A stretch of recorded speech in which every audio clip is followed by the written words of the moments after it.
Hi there, and welcome to the latest edition of Cool People. Now, over the last 2 years or so, since coming out very publicly as being transgender and then doing lots of trans awareness training and public speaking and media appearances about it, I've been sort of plunged into the world of diversity and inclusion, and I've met all sorts of amazing people with incredible stories to tell. So, the whole idea of this series is to share my friends with you. And one of my friends is a lovely guy called Roland Chesters, and he's with me this morning. He's an author, he's a disability advocate, an HIV activist, and he was even shortlisted for a Role Model for Disability Award in the 2019 National Diversity Awards. Actually, absolutely amazing guy. So, welcome, Roland. Thank you very much. I'm delighted to be here. Thank you for inviting me. Well, thank you for agreeing to do this. So, Roland, would you like to just tell us a little bit about your story? Thank you, Katie. So I don't like to call it a story because stories have an implication that it's a fairy tale, it has a happy ending. Not everybody's story does. So for me, it's more a narrative about what has happened to me. And I reference that for a reason I'll come on to later. So my narrative about why I'm here is basically, I'm really lucky to be here. I am absolutely lucky to be here because in 2006, I was diagnosed as being HIV positive and having AIDS, an AIDS-defining illness, and my AIDS-defining illness was progressive multifocal leukoencephalopathy. It's taken me this length of time to be able to say that properly, make sure the right teeth are in, and can't say if you've had a glass of anything. And that brain disease paralyzed me. So for a period of about 2 years before I was diagnosed, I was gradually becoming increasingly unwell. At the time, I was working as a civil servant in Westminster, and I was losing the use of my arms, my legs, the ability to speak, not being able to focus, losing memory. On my regular commute home from Westminster to where I live with my partner Richard in southwest London, I would get on a train and end up, I didn't know where. And I'd phone Richard and say, I don't know where I am. And he'd say, tell me what it says on the platform and I'll come and find you. And obviously this was noted at work that I was out of character, I was underperforming, that there were issues. I saw lots of different consultants and specialists. Anybody ending in ologist, I would go and see. So cardiologist, neurologist, oncologist, phlebotomist. I'm not sure there is such things. I don't know, I just made that one up. It sounded good. Anybody with anybody with an ology, I would go and see in the hope that they will be able to tell me what the matter was. I actually thought that I was going mad. I thought that people thought that I was making all of this up. I started getting some massive blinding pains in my head. And Richard paid for me to go and see a private neurologist in Harley Street. Did some tests, came back and said, what you've got is called pickaxe syndrome, as if somebody has stuck a pickaxe in your head. There's nothing we can do about it. You'll just have to learn to live with it. And here's some antidepressants for you to take. Richard felt that perhaps going away for a weekend would help. So off we went to Paris. I'm half French. Paris is my second home. I know it well. And when we were out there, I collapsed in the metro, in the underground. And I don't remember any of this, but Richard tells me that he had to physically pick me up, carry me out, carry me back to the hotel, and then brought me home. And from that point onwards, because he was so concerned, he started coming with me to these various different consultants' appointments. I ended up going to see a chest consultant in our local hospital. They thought they found something on my lungs. Turned out to be chickenpox scars, so nothing serious. Okay. But this consultant, recognizing that we are a same-sex couple, had the foresight, the geniusness to ask if I'd ever had a HIV test. And I hadn't.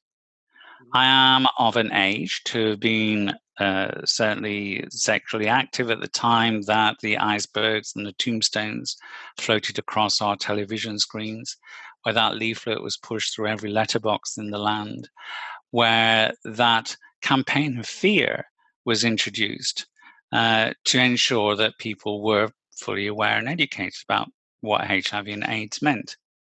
So I thought that I was reasonably aware of this, but I'd only had two relationships, the one with Richard, still with Richard, and a previous relationship. And so I didn't think that it applied to me. But I said to this consultant when he'd asked if I'd ever had the HIV test, no, I haven't, but please test me because I do think I'm going mad. And I need to be tested for everything because nobody can tell me. I've had 2 years of different consultants, different tests. Nobody can find anything. So I had the test done on the Thursday, the 31st of August, 2006. It's dates like those that you never forget. We were going to go away on the Saturday for 2 weeks. So I said to the consultant, I'll pick up results when I come home. It's fine. The following day, the Friday, I staggered into work to put on my out of office. Richard had just been made redundant, so he was at home packing. And when I got home later that day, there were no cases packed. And I said to Richard, well, why? What's happening? And Richard took me in his arms and he started to cry. And Richard is a big chap, physically, emotionally. We'd been together 10 years at that point. I'd never seen him cry before, so I knew something serious was up. And it turned out the consultant phoned home to try and get my office number to call me to say that if I went away for 2 weeks, I would come home in a cardboard box. And Richard had said to the consultant, no, I'm not going to let you do that. I will tell him when he comes home. And in hindsight now, if the roles had been reversed, I'm not sure that I would have the courage or the capability to have taken that on board. And out of all of this, it's the one thing that I regret the most is that Richard placed himself in that position. So we spent that weekend planning my funeral. I was in my mid-40s at the time. No music, no flowers, something simple. Rejoicing for a life that has been, rather than mourning for a life that is lost. And on the Monday morning, we went to the local sexual health clinic and they said to me, yes, you are extremely unwell. We're going to put you on treatment straight away, which was unusual in those days. And it will be painful and it will be difficult. You have to adhere to it. To start off with, I was on something like 20 tablets 3 times a day, having to take them at very strict times. And they said, if you adhere to this regime, potentially, hopefully, you will survive, but we don't think that you'll ever walk again. 2006, so coming up to 14 years later, I can walk and I can talk. And when the sun is shining and the wind is blowing in the right direction, I can do both at the same time. The miracle of modern medication. And I'm hugely grateful for that. I live in a country where the medication is freely available so far. I was diagnosed at a time when the medication had been created to manage HIV. I'm incredibly grateful that I have got a partner who stood through me with all of this. He had to be tested. He was negative, still is negative. The bigger difficulty was employment. I was off work for 5 months. Sexual health records are kept separate and confidential to all other medical records. So my employers, the civil service or the government department I was employed in, were only told that I had the encephalopathy and nothing about the HIV or AIDS. When I went back to work after 5 months, still reeling, still weak, still uncertain about what my future was, I shared that information with my immediate line manager, and she quite rightly went after HR, and HR almost immediately came back and said to me, "You mustn't tell anybody else. You cannot tell anybody else about the HIV and AIDS, because we, your employers, cannot be held responsible for how other people may react or respond to that." So they gagged me. I managed a small team of people, and they could see that I was recovering from the encephalopathy. I was starting to make more sense. I was managing to stay awake during working hours, which is always a good sign. But they, clearly, because they didn't have the information about the HIV and AIDS, they weren't aware of the bigger impact that this had had on my life, my philosophy, my values. And when they would come to me with what to me were pretty petty issues about, somebody's turned to make the tea today and they haven't done it, and all I wanted to do was slap them around the head and say life is too short. Exactly, yeah. But apparently that's not a good management technique. And it was very frustrating for them and very frustrating for me. And so I eventually went to HR and said, look, they need to know. It's not fair on them. It's not fair on me. My mental well-being was in even more jeopardy because I couldn't be fully open about what I was going through. And when you're newly diagnosed with HIV, and I was a late stage diagnosis because I was so unwell, it does have a huge impact on your outlook, on your mental health, as well as your physical health. But because my team were only told that it was encephalopathy, nothing else, they couldn't fully understand. So I went to HR and I said to them, look, they need to know. And eventually, unwillingly, they agreed, brought the team together with my line manager and some heavies from HR, just in case it turned unpleasant. And I told them the truth, and they were absolutely fine. Nobody got angry, nobody got upset. I mean, there were a few tears. People said, we wish that we had known so we could have better supported you.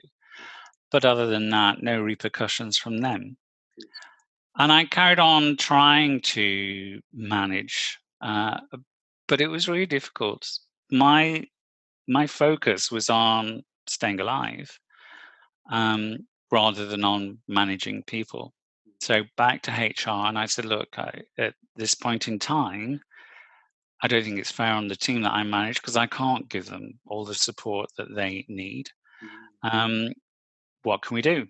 And the HR said, oh, it's fine, no problem. Here's the form that we filled out already for you. Just sign on the bottom. And it was an application for early retirement on medical grounds. So essentially, they were saying to me that because I felt temporarily incapable of line management due to my disability, my ill health, that I was therefore, of no further use to them. And therefore, in my own mind, that I was no further use to society as a whole. So I refused to sign it. I went away, spoke to the union. I wasn't a member of the union at that point. And they said, well, we don't normally take on pre-existing situations, but yours sounds really interesting. So yes, we'll come and support you. And I had 2 years of meetings with HR and a union rep. 2 years when I was at my most vulnerable, my weakest. And the union rep, delightful chap, pretty useless, but just the fact that he was sitting next to me made my employer sit up and take notice. And at the end of the 2 years, we reached a really good compromise situation. So for me, my reasonable adjustments were that I was allowed to go down a grade to a grade which carries no management responsibilities, but they would continue to pay me at the higher level. And I was very happy with that. But it does still, I still have that question about why did it take 2 years of negotiation?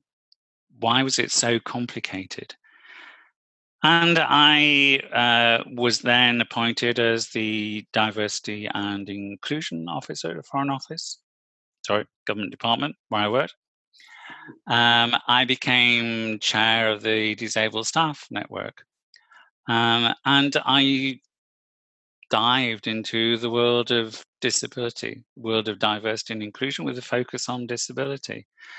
And I, like you have already said, through that, I met so many wonderful, remarkable, inspirational people. I I continue to do lots of voluntary work in the HIV and AIDS sector.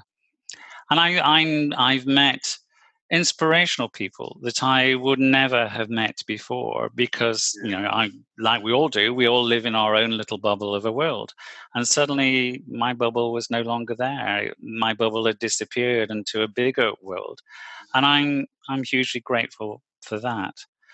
And in the current dark times that we are living in, it's really important to remember the things that we are grateful for.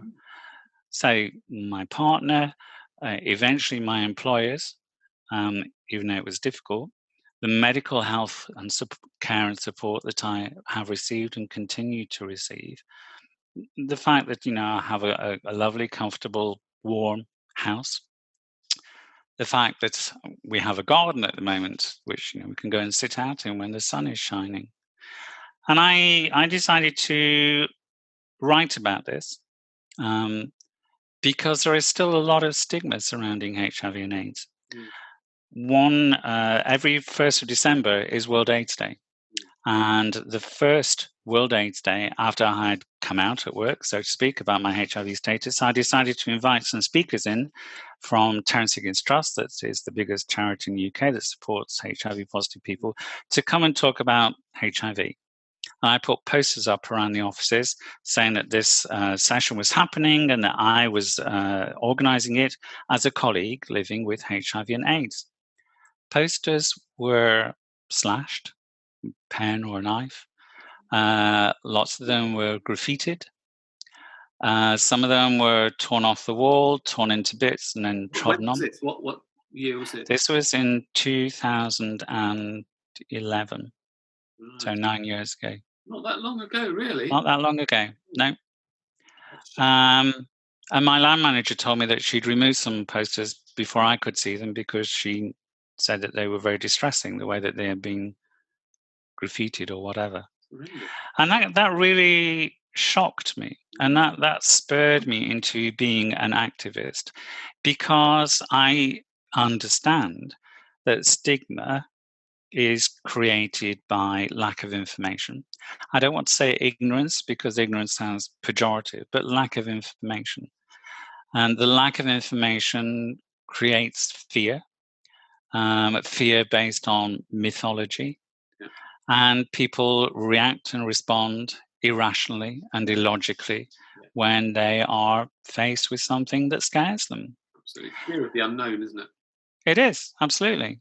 And it kind of angered me because my phone number was out on the poster. And I thought, if you feel so strongly about this, just pick up the phone and talk to me, and I can inform you and educate you and manage that fear. There is no reason these days to be scared of somebody living with HIV. No. But that reaction was there. So I later on decided to write this book, which is called Ripples. Is that backwards in your screen? No, it's not. It's okay. Perfectly. Jolly good. Technology is a wonderful thing. Ripples from the Edge of Life. So it's not only my story. The book is divided into 3 parts. So the first part is the story of my diagnosis and management of that, told through my voice. The second part is the same story, but told through the voices of the people who were and are around me. So my partner, the medical team that has supported me, my line manager, and my colleagues in the workplace, my friends, all giving their experiences of being informed by me of what had happened and their reaction and response to it. And then the third part of the book is I reached out to the wider HIV community in the UK and asked for other people to send me their narratives of their HIV and or AIDS diagnosis and how they have managed that. And so 13 wonderful people have contributed their stories, and they're arranged chronologically from Morris, who was diagnosed in 1981. So this is before the treatment was available, up until the most recent diagnosis in the book is Simon, who was diagnosed in 2016, I think. But throughout all of those stories, even though obviously the stories are very different because we now have in place a very effective treatment, or the consistent theme throughout all of those is the stigma that people living with HIV have experienced. And we go back to the stigma created by lack of updated information. There has been no government-driven campaign of information about HIV and AIDS since that, I suppose, in the tombstones in 1985. And one of the things I have done with Terence Higgins is to facilitate courses for newly diagnosed people. In my case, newly diagnosed gay men.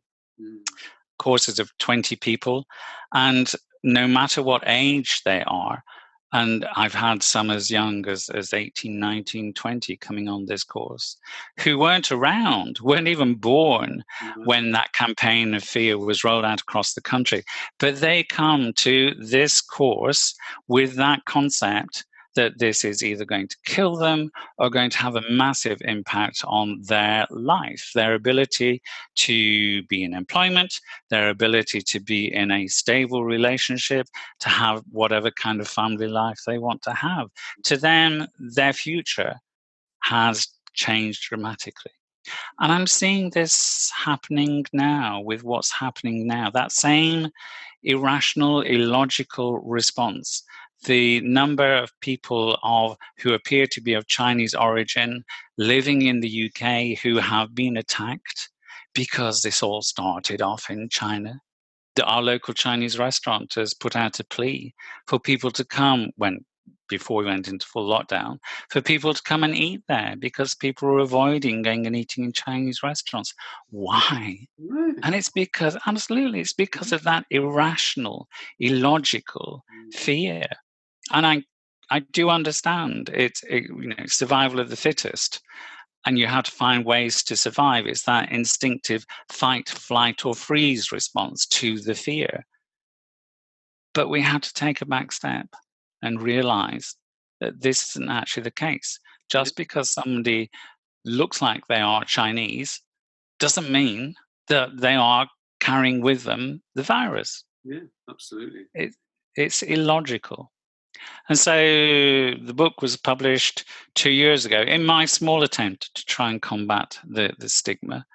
And it's as a result of the book that, as you said earlier on, I was absolutely staggered to be shortlisted for one of the National Diversity Awards last year. Yeah, that was amazing to be shortlisted because there's such stiff competition for those awards. So you did so incredibly well. So yeah, hats off to you. Thank you. Yeah, well, thank you very much. So there we are, my story in a large nutshell. Yeah, wow, God. Well, thanks very much for that, Roland. That's amazing. It's funny. I mean, we've known each other for a little while now, and we've chatted when we've met up at conferences. But I hadn't heard your story, so it's just blown me away. To be honest, I just can't imagine what you've gone through. And both of you, what you've gone through. I mean, it's just been must have been hell. And with that stigma as well. I mean, do you think things are improving at all in terms of the stigma, or do you think it's? Sadly not. I actually conducted a survey, or commissioned a national survey for the 30th World AIDS Day, which was in 2018. 2,000 people across the UK did a telephone survey. 5 questions they were asked about their level of information and their attitude towards HIV and AIDS. And one of the questions was, if you had a friend who told you that they were living with HIV or AIDS, how would you react? 5 answers, ranging from it wouldn't affect my relationship at all, to either I would distance myself or I would end the friendship. And something like 52% of people said they would distance themselves or end the relationship. 52%? So let me clarify that. It's 50. So the results were split up by different demographics. One of them was age, and 52% of millennials, so people aged between 21 and 28, 52% of them said that they would distance themselves or no longer want to be friends with that person. The Wow. overall figure was something like 28%. Still, But what really struck me was that 52% of the millennials, and these are the people who are too young, yeah, weren't around when the campaign of fear was rolled out, yeah. so have grown up with the mythology, have grown up with what they perceive to be the reality of living with HIV and AIDS. And it really concerns me. So there's an awful lot of education work that needs to be done there, isn't there? Absolutely, yeah. I mean, I call the book Ripples. This is the book, Ripples from the Edge of Life. Ripples because when one is diagnosed with something like this, it doesn't only affect the person diagnosed, but the ripple effect on the people around them, which is why you get the information from the people around me at the time. But also the edge of life. Many people living with HIV and AIDS live lives of isolation. We now all know a little bit about what that might feel. But also isolation in terms of not only social isolation, but also many of them are unemployed, have very little resources. Many of them live in fear of people finding out their diagnosis. Of the 13 people that contributed their individual narratives, I think something like 8 of those people asked for not their real names to be used. Yeah, I mean, there's a lot of similarities there to trans people, to be honest. Yeah. Because, you know, a lot of, I mean, I know I'm very public and very out there. I couldn't be more out if you tried, but the majority of trans people just keep their heads down, and you know, they don't want people finding out, and again, a lot of them live in fear. A lot of them live in fear just in using public loos, for instance. You know, they're fearful and stuff like that. So yeah, and a lot of them do become very reclusive as well. I mean, I get a lot of people contacting me for a bit of support, and and they don't go out, and it really does affect them. So I totally understand that. And again, it comes from this stigma, and yeah, that's why I think what we're doing is important. It's just educating. But it's interesting because it's the fear of what isn't normal. But But we need to ask ourselves, what is normal? Normal doesn't actually exist. Normal for every individual person is different. Normal? Yeah, absolutely, absolutely. Yeah. But it's that kind of instinctive reaction. You can't tell. I mean, if somebody's living with HIV and AIDS these days, because the majority of us are on effective treatment, and it's only when somebody feels that they have to share that information with you that you get to know. Yeah. And you can then judge the reaction and response of the person that you're sharing that information with. And I'm really, again, lucky in that perhaps because I'm quite confident in sharing that information with people, that I have had relatively few bad experiences, apart from the ones that in my employment. But when I've shared that information with individuals, on the whole, the response has been fine. But that's not true of everybody else living with HIV and AIDS in the UK, or indeed globally. Absolutely shocking that the response that you had from HR, where they gagged you, and that you're not allowed to tell your colleagues about it. I mean, it's just crazy. And yet, when you did, you actually got a good response from the majority. Yeah. So it just showed that it was their prejudice that was. That was actually sort of stopping all of that happening. Wow, staggering. So, and how have you found that when you've spoken to other employers, with the talks and everything you do, how have you found employers have reacted? Well, as I said, I mean, this happened 10, 11 years ago, and I think in terms of employers, information is much more accessible nowadays. People living with HIV and AIDS who are on effective treatment won't become ill other than the kind of colds and stuff that other people get. won't necessarily need to have any major kind of reasonable adjustments apart from time off to go and have medical appointments or routine regular medical appointments. You have to go and get your bloods checked and all of that kind of stuff. So in a sense, there potentially isn't any reason for employers to have to know that you're living with HIV and AIDS. So one of the things I do through my business is I'm a coach. And I have coached a number of people living with HIV who have been long-term unemployed. Back in the early 1980s, when people were diagnosed with HIV and AIDS, most of them were told, actually, you might as well go home and sort out your affairs because you're not going to live very long. A number of those people are still living, but haven't worked for a considerable period of time. Our lovely government is now telling them all that they have to go and find employment.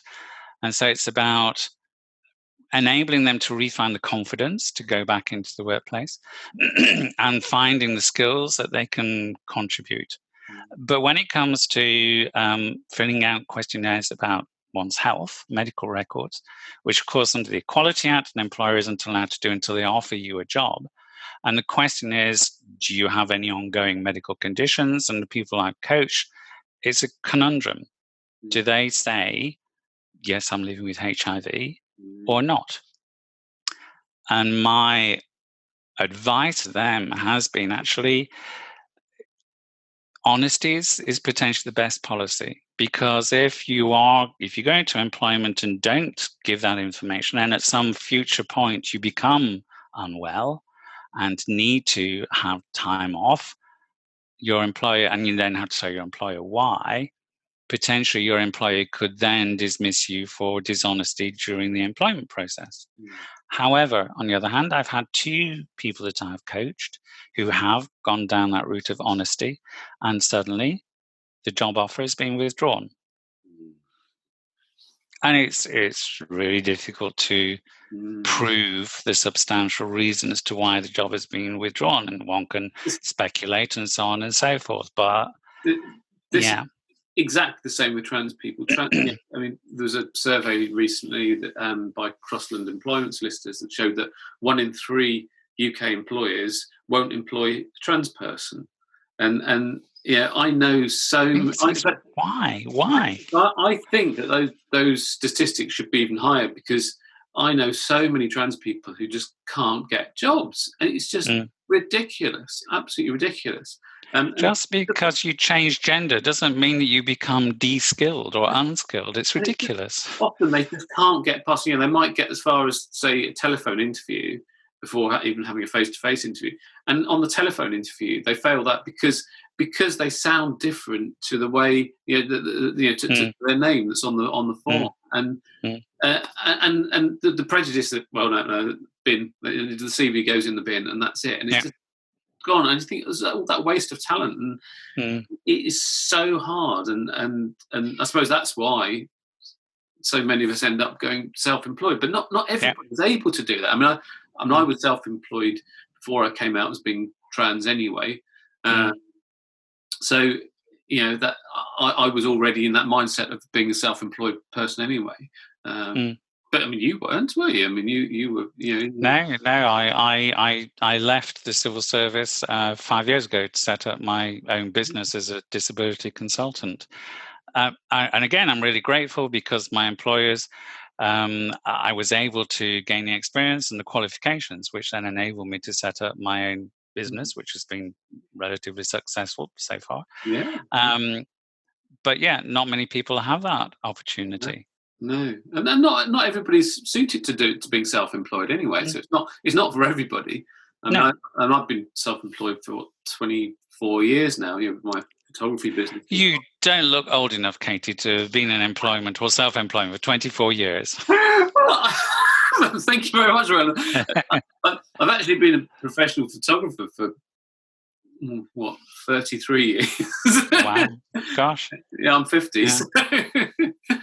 So, but thanks for you're looking well on it. Oh, thank you. It's all the Botox. Okay. And the filter on the screen, okay. Yeah, oh yeah.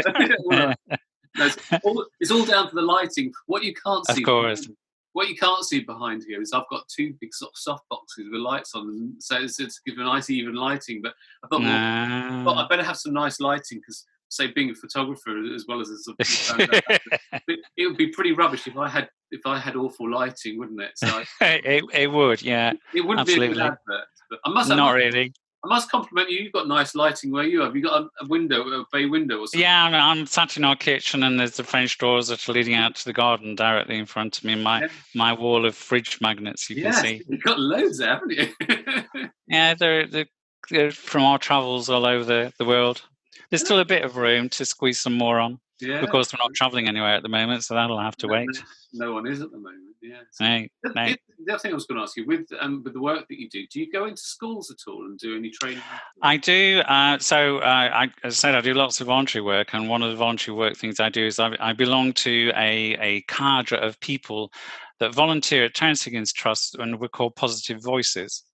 And so we do go into schools, places of employment, basically any group that wants to hear us speaking about our experiences of living with HIV. So absolutely, schools are a big audience for that kind of thing, particularly nowadays where the curriculum is introducing sex education, and some schools are having difficulty with that kind of topic, and particularly what is deemed to be the more sensitive side when talking about sexually transmitted diseases, particularly HIV and AIDS. So having somebody externally who can come in and talk to schools, and we're trained to deliver these talks, and whilst we don't have, it's all our individual stories, so there's not a script to follow. If the school wants us to, we have got a PowerPoint display that we can provide, that we can go through to give facts and factual information about HIV and AIDS in the UK. So yes, absolutely. Good. Well, I think that's what's needed, because especially from the survey that you did, it sort of shows that young people are definitely ones that need the education.